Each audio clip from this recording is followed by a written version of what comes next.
Echelons of Mystery, a prayer of St. G. The clouds advance in echelons of beauty, whites, grays, fluffs, tears, all mounded affront the blue, and march as we toward a destiny, theirs to dissipate, ours to enter an eternity of sate. Of you, Lord, we will never be sated. Yours are the intricate, infinite contours of the clouds, the spirits of the earth. They and the winds, brothers to the earth. Now, when the earth shall be new again, and never disrupted from its disruption, it will be near person to our being. Enchantments will flow from streams and meadows. The Lord will be evident in all things. Like Moses, they will wear the face of your passing glory, then passing, now surpassing. Their atoms now suffer a distortion and buzz each other as in battle. But then the harmony of peace makes all a fitted puzzle. The clouds join to earth and wind and stars. The lakes and seas and streams, a song of the same measure. The dust of the earth, the clay of our formation, true and elegant. There is laughter and clapping from all beings, now rocks and trees as sentient as we, but cannot reach to our souls, these the offspring of your own life. We had not considered the sovereignty of God, not half sovereignty, not 99 of sovereignty, but full sovereignty. The efforts of the centuries always toward the elevation of our own spirit, saying we had chosen the Lord.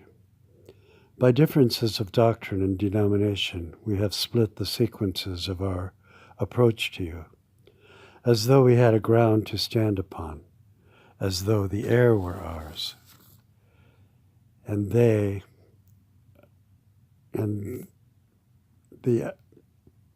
ours the waters against our thirst and uncleanness. No, we were nothing, even as the egg and sperm of our being joined instantly. There was not life except from you. Even as we had not come to being, your Spirit entered us, as to the Baptist in the womb, with full gifts, so that when we declared an order and hierarchy to our redemption, we mixed the symphonies of faith and justification, call and regeneration. Even as to our sanctification, there was no outpouring from a man. All is inpouring, indwelling, occurring before time was, and we were in no space and had no being except for the very thought of God. And all your sacred acts are the blessed outpouring of your eternal thoughts. Even now we argue as in the year 1000, as in the year 0, as in 1500 years, Moses before the Christ. Perhaps even in the garden, what is God doing? How did we come to be? What is his will for us? These never were questions of development.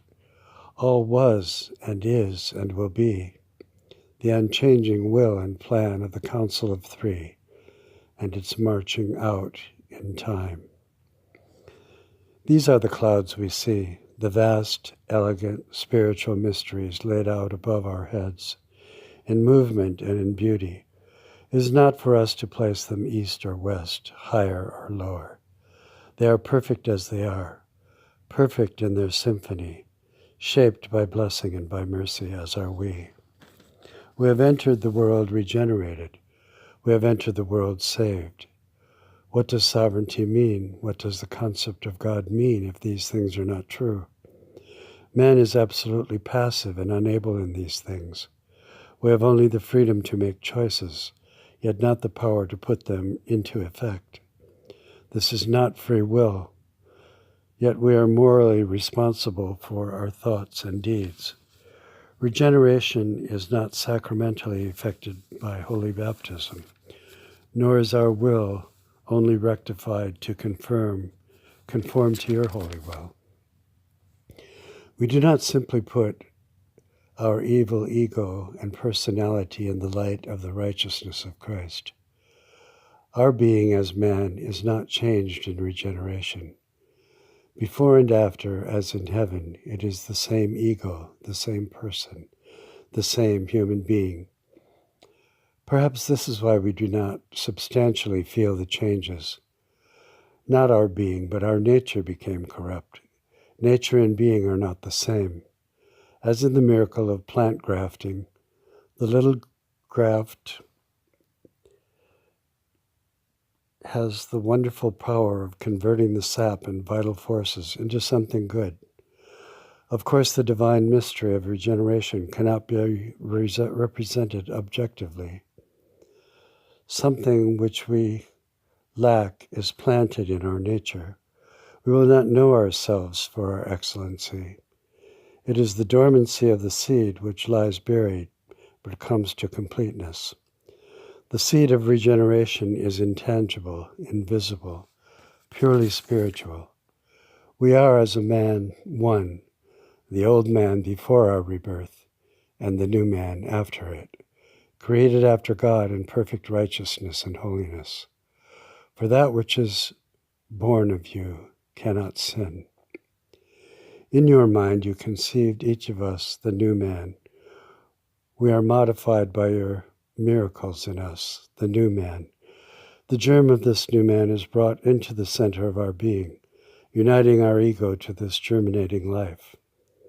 At the appointed time you will cause to come forth the new man. As it is with Christ, history is the manifestation of the formerly formed spiritual realities. The Lamb slain before the foundation of the world, for instance. It is not that we become saved, it is that at the appointed time our salvation is revealed to us and includes all these things. In eternity we are elected, foreknown, justified, glorified, sanctified, and given new birth.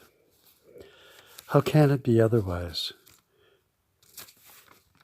You have sovereignly accomplished all these things before we came to be. The work of regeneration is not a moral work. It is not accomplished by a teaching, a wisdom, advice, or exhortation. In time we are called, and then conversion. We are made aware of our salvation. This is not the thinking of the many churches, but it is the truth. You, the Lord, have done all these great things. All your work in us is reserved to your eternal sovereign being.